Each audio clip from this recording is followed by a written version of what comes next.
Baik, Assalamualaikum warahmatullahi wabarakatuh. Selamat pagi semuanya. Jumpa lagi di Infikes, Inovatif Podcast, podcastnya SMA Muhammadiyah 1 Gresik.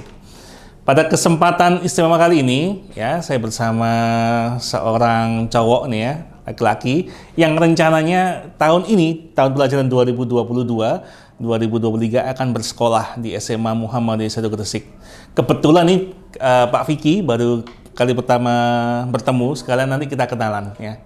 Baik, selamat pagi, Assalamualaikum. Waalaikumsalam. Ya, bisa kenalan dulu namanya? Robi. Robi. Ya. Nama lengkapnya? Anta Syafi Robi Al-Hilmi. Panggilannya Mas Robi gitu aja ya. Oke. Mas Robi ini kan saya lihat banyak kalung piala ini ya. Piala. Oh, kalung medali maksudnya. Kalung piala abot. Kalung medali ini kira-kira dalam cabang olahraga atau cabang seni? Cabang olahraga. Olahraga apa bisa diceritakan? Panjat tebing ya, wall climbing tepatnya ya. Oke. Banyak sekali nih. Ini kira-kira sejak kapan menekuni bidang olahraga panjat tebing tepatnya? Dari kelas 1 ya. Dari Kelas tahun 1 SD maksudnya? 2014 ya, Oke. Sampean asli orang mana Gresik? Orang Gresik. Gresik. SD-nya di mana waktu itu? Di MI. MI. Nama MI-nya? Ulum. Oke. Terus lanjut ke SMP. ke Sekarang SMP kan kelas 9 ya? Iya. SMP-nya di mana? SMP 3. Negeri 3 Gresik. Oke. Pertama kali mengenal olahraga panjat tebing itu dari siapa? Dari orang tua atau teman? Dari orang tua gitu. Ayah atau ibu? Ya, ibu. Kan Justru saya, ibu ya? Saya di rumah kan nggak ada habisnya kan lari-lari naik sana sini. Oh, berarti termasuk anak yang kinestetik aktif ya. Sejak dari kecil itu ya. Oh, itu ibu atlet panjat tebing juga atau memang hobi? Cuma kan waktu itu mama lewat kan di depan. Oh, mama. Ya. Terus mama tertarik kan, daripada anak ini keliaran di rumah aja. Akhirnya disalurkan ke sana. Di mana? Disalurkan ke panjat tebing tadi. Berarti panjat tebing dileskan lah pertama gitu ya. Di mana itu lesnya? Di itu sebelahnya Al-Hamidi di sebelah Jalan City. Oh, rock ya. Itu ya, rock habis itu ya. Itu pertama kali kelas 1 SD. Itu pertama kali sampean perasaan ketika dikenalkan mama, Mas, sampean nanti naik itu perasaan sampean gimana waktu itu? Apa takut ya? Takut. Terus akhirnya pertama kali mencoba itu sama pelatihnya kan ya? Pertama kali itu berapa meter yang sampean latihan pertama kali itu naik? 6 meter. 6 meter itu sudah takut ya? Iya. Tapi kan pasti pakai safety ya, pengamannya. Dari kelas 1 SD itu akhirnya jatuh cinta lah begitu ya? Akhirnya itu sampai dikursuskan di rock hobbies itu sampai kelas berapa? Sampai sekarang. Oh, sampai sekarang masih di sana ya? Oke. Kemudian pertama kali pengalaman ikut lomba sudah berkali-kali kan saya rasa ya? Pertama kali masih ingat nggak waktu kapan itu? Pertama kali itu di UMG. Di UMG Gresik. Tingkat kabupaten Mas ya. Kabupaten, tingkat kabupaten Gresik. Waktu itu kelas berapa? Kelas 1. Kelas 1 SD? Oke. Mewakili sekolah atau individu? Malah sekolah ya? Berarti itu lawan-lawan sampean itu ya SD juga? Oke. Tingginya berapa meter climb wall-nya? Sekitar 15. 15 meter. Juara berapa waktu itu masih ingat? Juara 1. Langsung juara 1. Juara 1. Nah, berarti kira-kira lawan-lawan sampean itu juga ada nggak yang satu les-lesan di rock hobbies itu? Atau memang dari luar kota semua? Ada sih ada. Yang satu kelas sama saya ada 2 orang. 2 orang? Ya. Tapi nggak dapat 3 besar gitu enggak ya? Yang teman saya dapat nomor 2. Nomor 2. Yang satunya? Saya. Nomor 3. 1 dan 2 ya berarti? Ya, nomor 3 Oke. Itu orang luar. Oke. Itu pertama kali mengikuti lomba panjat tebing tingkat kabupaten kelas 1. Kemudian kalau di total sampai kelas 9 SMP itu sudah berapa kali perlombaan yang sampean ikuti? Kalau di total sih saya ingat nggak ya? Saya nggak bisa. Sudah lebih 20 barangkali ada ya? Lebih 40. 40. Luar biasa. Dan itu semuanya mewakili sekolah atau mewakili pribadi atau kadang kota Gresik atau provinsi atau gimana? Kadang dari sekolah. Terus sekolah sih jarang ya. Jarang, betul. Dari klub. Oke. Jatim. Masuk Indonesia. apa itu ya? Provinsi ya, mewakili provinsi Jatim. Jatim tuh nasional, udah kancah nasional. Oke.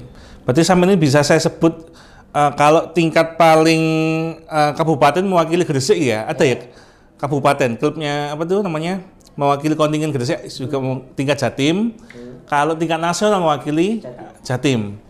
Sekarang kalau tadi pertanyaan Pak Vicky kan dari yang paling awal, dari perlombaan yang paling besar atau tingkat nasional pernah nggak ikut? Tingkat nasional, internasional. Oh internasional pernah malahan? Mewakili Indonesia berarti? Indonesia. Itu di mana waktu itu? Singapura. Tahun berapa? Tahun 2016. Oh, berarti sampean masih SD juga ya? Masih SD. Itu dapat gelar apa enggak ya? Enggak, saya masuk 20 besar dari 20 besar. 154 peserta. Dari seluruh dunia? Atau Dari Asia Asia. enggak? Asia aja? Asia ya, oke. Sekarang pertanyaannya ini, ketika Mama memberikan kepercayaan untuk sampai menyalurkan hobi di wall climbing, kan pertama kali kan kaget nih, waduh aku bisa nggak ya? Kira-kira ada hobi lain nggak selain wall climbing? Ada. Nah, yang pasti olahraga dong ya? Sebelum apa itu? kenal wall climbing kan saya kan sering main sama teman-teman. Tentunya main sepak bola. Main bola juga ya? Nah, itu setiap sore, hampir setiap sore. Hampir setiap sore. Jadi Sampai sekarang juga main bola? Nah, kalau Enggak ya? Oke. Kemudian persiapan apa aja sih kalau barangkali teman-teman lain yang nonton podcast ini ingin meniru yang dilakukan Mas Robby untuk menjadi atlet wall climbing, itu apa aja yang perlu disiapkan? kalau Menurut buat pengalamannya? saya, pertama nggak usah takut, coba aja dulu. Oh gitu. Kalau setelah udah masuk, Mm-mm. nanti semakin semakin suka, semakin suka, semakin nekuni, berani ikut lomba, cari pengalaman, kalah nggak apa-apa. Mm-mm. Kalau kalah coba lagi, Oke. coba lagi. Kalau orang main bola kan jelas butuh bola, butuh gawang buat main futsal. Nah kalau ini wall climbing ini peralatan apa saja yang wajib dipunyai? Wajib cuma itu harness. Harness, pelindung itu ya tubuh ya. Itu juga dijual umum ya, banyak ya sudah ya. Oke. Terus apa lagi? Terus kedua sepatu manjat ya. Sepatu. Itu beda dengan sepatu lain ini apa kira-kira? Bedanya di mana? Bedanya tuh dia terbuat dari karet. Oh karet ya malahan ya, oke. Terus ukurannya tuh lebih kecil dari sepatu normal. Misalnya kita sepatu normal kita 40 ya. 40. Sepatu manjat kita berarti 38. Tapi itu cukup? Cukup. Oh gitu. Mau nggak mau harus cukup. Apa nggak sakit itu mepet dengan? Pasti sakit. Karena Oke. sepatu manjat tuh kalau nggak sempit, dia longgar. Nanti Oke, malah harus longgar ya? harus apa tuh kakinya tuh harus Tekuk ya? di press. Dipres. Jadi sampai Press. ujung Sampai ini nekuk gitu ya? Oke. Kemudian memang ada fungsinya, apa fungsinya? Supaya nggak licin gitu? Atau gimana?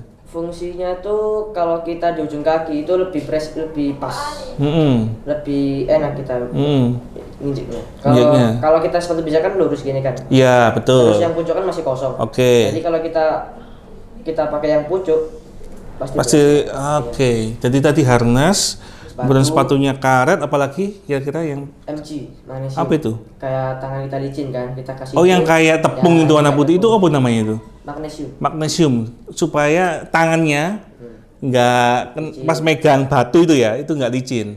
Terus ada lagi tempatnya colbag namanya. Yang di pinggang itu, pullback. Oke.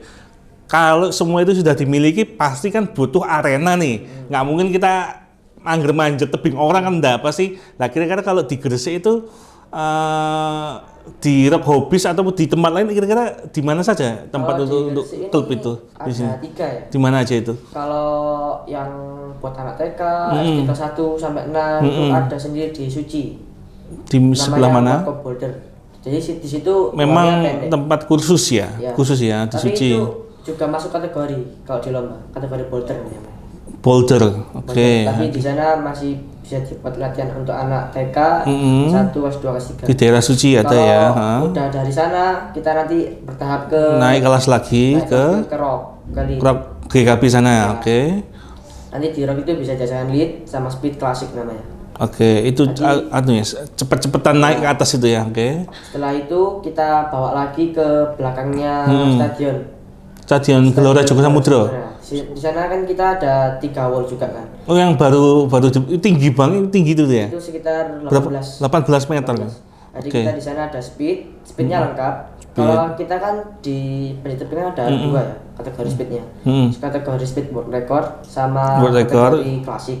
Nah kalau di rock itu kita cuma ada yang klasik, tapi kalau kita di belakang stadion kita lengkap. Oke, berarti tadi saya ulang lagi, kalau teman-teman ingin mencoba wall climbing itu di daerah Suci ada ya. Kemudian di Rock Hobby Center, kemudian yang sudah tingkat mahir itu ada di belakangnya Stadion Joko Samudro. Terus tadi sampai menyebutkan ada beberapa kategori. Ini mungkin istilah awam bagi teman-teman yang baru mengenal istilah olahraga wall climbing. Itu ada speed world record, kemudian ada speed classic. Dua ini bedanya apa? Bisa dijelaskan? Kalau speed classic ini kita pakai batu yang jenisnya tuh sama.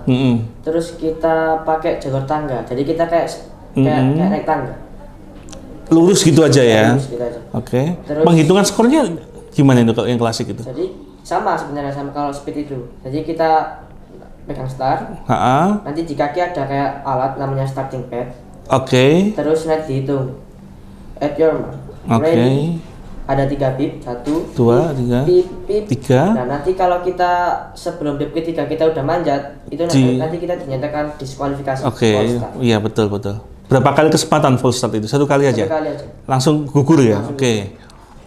Terus kalau seandainya startnya berhasil, yang paling cepat ke atas itu yang paling menang gitu ya? Nanti di atas itu ada kayak alat yang untuk sama, mencet tombol itu ya?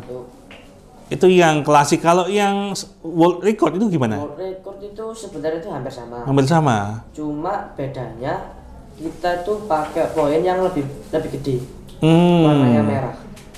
Nanti apa poin? Poin yang lebih gede. Poin itu maksudnya apa? Batunya itu. Oke. Misalnya batu untuk speed klasik kan cuma segini. Kalau untuk world record itu segini. Oke. Jadi jalurnya tuh nggak lurus juga, jadi kayak belok-belok gitu. Oh berarti jalurnya juga beda ya? Juga beda. Ada yang kayak vertikal gitu, agak belok gitu, itu yang world record. Oke. Terus world record itu dimanapun itu pasti sama. Tapi kalau klasik itu beda-beda, tergantung yang pembuat jalur. Oke, oke. Jadi ada 2 ya. Selain itu ada lagi nggak kategorinya? Nggak ada? Ada 2 lagi. Apa lagi itu? Itu kayak wall yang tinggi. Oke. Tinggi-tinggian. Misalnya di babak pertama ya, saya nomor 2. Terus di babak final, kita ketinggiannya sama kan, misalnya sama musuh kita. Betul. Nanti dilihat dari kualifikasi. Oke. Misalnya di babak kualifikasi saya kalah sama dia, udah saya di peringkatnya. Itu dihitung secara individualnya, sampean dulu naik, baru habis itu lawannya, ya, atau barengan naiknya? Enggak. Barengannya. Nanti di segmen 1 jalur. 1 jalur, oke. Terus kan misalnya dari kualifikasi ada yang nomor 1 sampai 6 ya. Betul. Nanti dibalik urutannya. Jadi yang nomor 1 paling terakhir. Yang nomor 6 hari pertama. Oke. Nah nanti urutan kan sampai yang habis.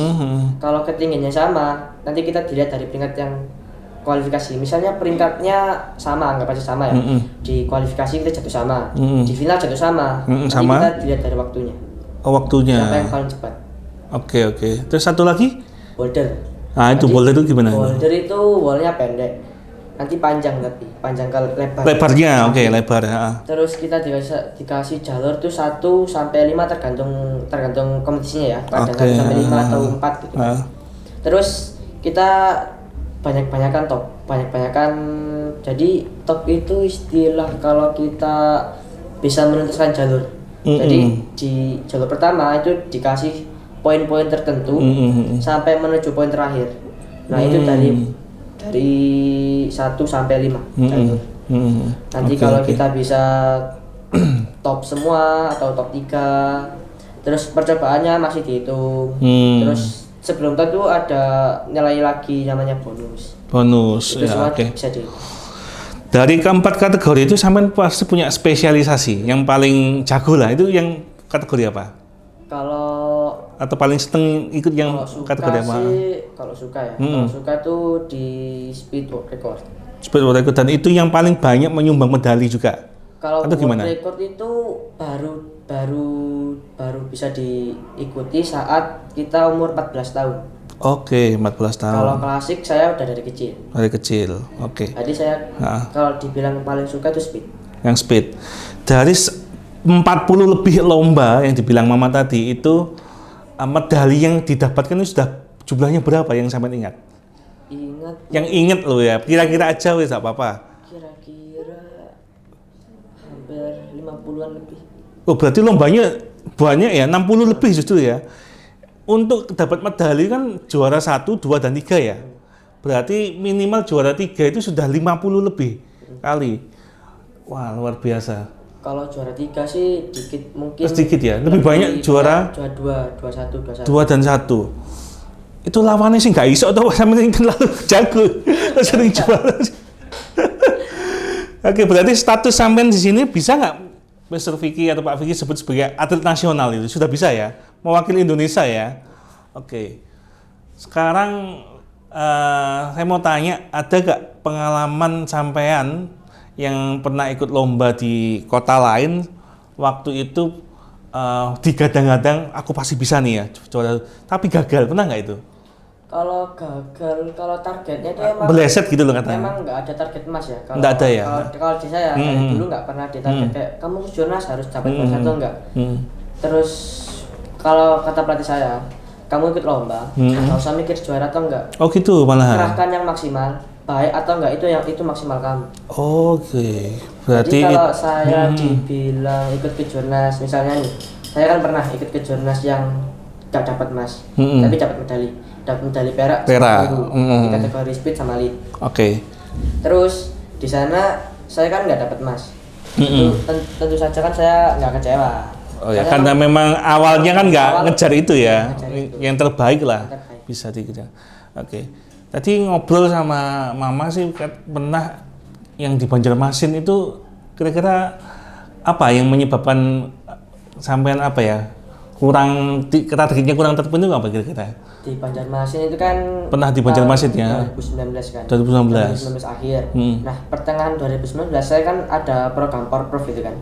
Oke. Terus sejak awal tahun itu kan kita ada TC namanya. TC, Ya, training center Porprov. ya. Oke. Nah, dari bulan pertama sampai pertengahan bulan sampai kita Porprov itu latihan itu lebih ekstrim, lebih digenjot. Soalnya buat Porprov. Nah, setelah Porprov ini ada seleksi lagi di Subprov buat ke jurnas. Itu dalam jangka yang dekat. Jadi kita latihan maksimal, lomba lagi. Terus di kejurnasnya itu dengan jangka yang dekat juga. Jadi habis mungkin kejurnas, fisiknya ya. Terkuras di situ ya. Latihan, terus sampai hari H kita berangkat. Terus di sana mungkin saya kurang fit. Oh iya, betul. Siap. Berarti dari persiapan lomba dengan lomba ini kan terlalu mepet barangkali ya, jadi fokusnya agak terkurangi di situ. Kemudian pola latihan nih, latihan setiap hari atau setiap minggu berapa kali? Kalau sekarang kan ada TC ya, ada TC buat Porprov ke depan. Itu untuk puasa ini mungkin setiap hari kecuali hari Minggu. Setiap hari dari jam berapa sampai jam berapa itu? Dari jam 1:30 biasanya. Siang itu ya, sampai siang sampai jam 9 malam. 9 malam. Itu manjat toh atau memang ada latihan lain? Contohnya sit up, kemudian lari gitu. Jadi gitu ya. Jadi apa aja tuh pola latihan itu? Bisa dijelaskan nih dari jam 2 sampai jam 9 itu pertama ngapain gitu. Jadi 1:30 itu kita datang dulu. Datang, oke. Kita pemanasan sampai maksimal sampai panas. Pemanasannya itu gimana? Stretching aja. Ya, stretching kayak umum tentunya. Terus jam 2-nya kita latihan langsung naik itu ya. Langsung naik turun 3 kali. Habis turun kita pull up 50. Pull up itu yang seperti apa? Yang naik yang oh iya, pull up bar itu ya. Oke, siap. Kita istirahat, kita lari lagi. Gitu terus sampai sekitar jam 5. Istirahat sholat ya. Kita pindah makan ke tempat, malam gitu ya. Kita pindah ke tempat yang boulder itu. Oke, malam di sana boulder. kita ada waktu isoma ya. Makan. Habis itu setelah makan bersama kita latihan lagi. Dan itu setiap hari. Enggak bosan itu? Bosan sih enggak. Enggak ya, karena memang sudah suka ya. Oke. Kemudian kiat membagi kegiatan jadi atlet dan bersekolah. Yang dibagikan pasti tetap sekolah kan ya. Itu gimana kalau sampai pembagian waktunya? Antara belajar, kewajiban belajar normal gitu ya, di sekolah kan belajar, dan menjadi atlet di siang hari sampai malam itu gimana? Supaya tetap fit dan semangat gitu ya. Dari pagi itu kita sarapan dulu kan. Kita berangkat, terus di sekolah tetap kalau saya sih jajan ya. Jajan sampai akhir sekolah, terus pulang dulu kan. Iya. Terus kita makan lagi di rumah. Sempat pulang ke rumah dulu ya? Pulang ke rumah dulu, terus minum vitamin, susu, terus penunjang-penunjang Oke, lain. iya. Terus kita berangkat lagi. Terus nanti di tempat latihan tuh masih tetap ditanyain, kamu udah makan belum? Iya, pasti ya. Kalau kita jawab belum, gak dia boleh latihan. Oke.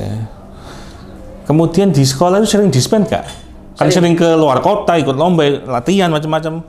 Itu mengganggu pembelajaran apa memang sekolah juga memberikan support tentu saja ya? Sekolah mau ya, memberikan support karena memang mewakili nama baik sekolah juga kan ya.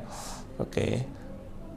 Jadi setelah ini memang cita-citanya nanti menjadi atlet panjat tebing ya. Iya. Cita-cita paling besar itu kompetisi apa yang ingin diikuti dalam hati itu? Aku besok ingin olimpiade atau apa gitu? IFSC. Apa itu? Jadi IFSC International? itu kayak ajang internasional di seluruh dunia. Jadi ada Open World Cup. Kayak lomba yang. Jadi kayak Piala Dunianya panjat tebing itu ya? Itu tiap tahun ada memang atau gimana? Ya tergantung IFSC-nya. Tergantung penyelenggaranya. Itu apa? Kepanjangan apa? International Wall Climbing? International Federasi Climbing Indonesia. Oke. International. Oke. Dan itu di berbagai negara kan tiap tahun masih beda ya. Ada yang mungkin di Amerika ataupun di Eropa. Oke. Punya nggak panutan atlet panjat tebing wall climbing favorit? Ada. Pasti ada loh.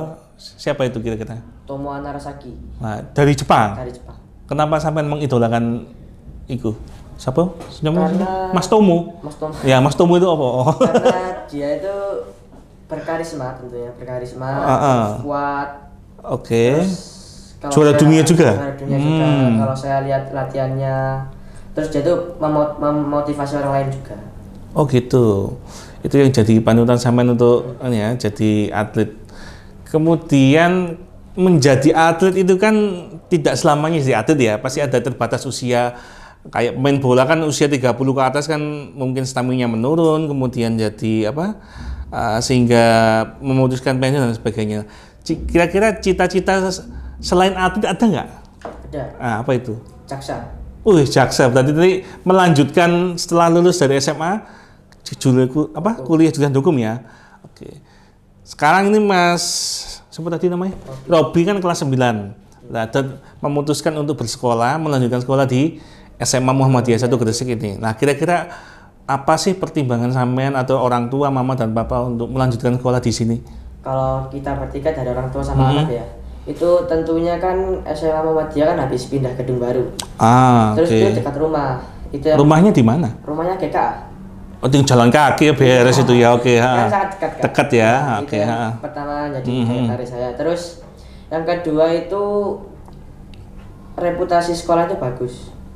Jadi saya lihat di internet SMA Muhammadiyah itu kan ini banyak anak yang berprestasi dan mempunyai prestasi yang bagus kan. Nah, saya tertarik di sana dan setelah saya kesini, sekolah masih mau mensupport saya dengan hasil yang maksimal dan belum ada sekolah yang mau mensupport saya sejauh ini. Betul. Tadi sampean referensinya dari internet itu dari mana? Dari Instagram atau YouTube atau apa? Instagram, terus saya lebih dalami lagi ke browser, saya lihat-lihat. Lah itu. Nah, ini sebagai info saja, kalau memang apa yang sampean sampaikan tadi itu ada benarnya. Jadi memang kita memfasilitasi segala macam bakat. Kalau sampean ikut atlet kita kasih dispensasi. Kalau Pak nanti kalau Robi latihan pelajarannya itu tinggal gimana? Ojo khawatir. Nilaimu kita samakan dengan nilai anak paling tinggi di kelas itu. Asal kan tetap konsisten dengan prestasinya. Kamu nggak sekolah tuh bulan tiba-tiba ngowo piala ataupun segebrek apa itu medali.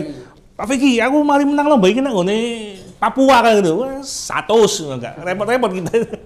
Karena itu sudah komitmen kami bahwa tidak bisa semua anak unggul di semua bidang. Nah, kalau saya mengajar bahasa Inggris, Pak Vicky, emas 100, nggak usah repot kita.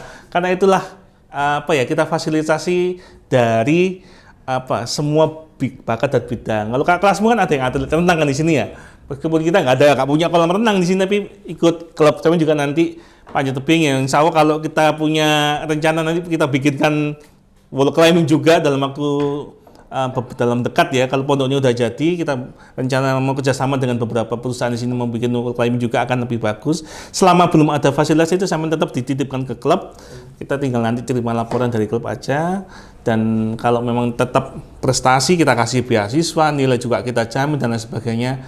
Dan insya Allah sampean nanti kita akan support penuh lah dari sekolah seperti itu. Dan nggak salah itu pilihan sampean memang. Dan belum tentu juga semua sekolah punya komitmen yang sama mendukung bakat dan minat dari adik-adik sekalian yang memang punya kelebihan di bidang masing-masing. Bayangkan sampean pengen latihan karo sekolahan metu dispen nang sekolah, nggak mungkin juara kan piye ceritanya. Kan memang harus butuh support dari banyak pihak ya, orang tua juga support, sekolah juga support gitu ya.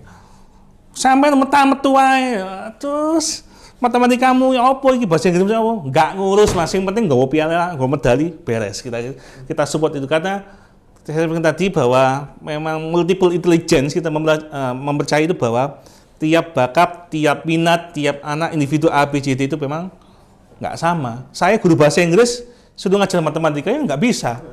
Ya kan gitu aja kan. Gurunya aja nggak bisa apalagi siswanya. Nah, kita percaya itu bahwa bakat minat itu adalah karunia Allah dan kita harus support mana yang terbaik, itu yang kita dukung. Contoh nih, sederhana gini. Mas Robi nilai olahraganya climbingnya bagus 90. Nilai matematikanya 50. Yang dileskan yang mana? Ya nilai yang bagus, bukan nilai yang jelek ditinggikan itu kuali. Yang paling bagus itu kita support, yang nilai-nilainya ya kita. Yang penting kalau sampean tetap berprestasi itu ya nanti akan membanggakan keluarga, membanggakan sekolah, dan insya Allah nanti kita support 100% ya. Ada teman-teman lain nggak dari SMP 3 atau teman klub yang pengen sekolah di sini lagi, barangkali sampean bisa infokan. Nah itu sekolah di SMAM 1 insya Allah disupport sebuah bakat dan minatnya.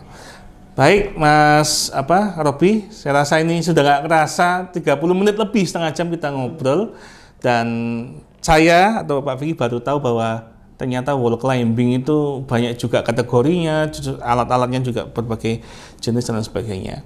Dan nanti insya Allah kita akan berjumpa lagi dengan tambahan medali yang lebih banyak lagi di tingkat nasional, internasional. Kan kita akan wawancara lagi. Kenapa kok bisa berprestasi terus? Pasti akan ada tahapan-tahapan apa yang nanti akan Mas Robi lakukan di SMA seperti itu. Baik Sobat Invicast sekalian, saya rasa kita sudah ngobrol banyak dengan Mas Robi, dan jangan lupa tetap stay tune di YouTube-nya SMAM 1 Gresik, Invicast, inovatif podcastnya SMAM 1 dengan bintang tamu yang lain yang tentu saja akan menginspirasi kita semuanya. Kita sampaikan sampai jumpa, dadah dulu di kamera Mas. Assalamualaikum warahmatullahi wabarakatuh.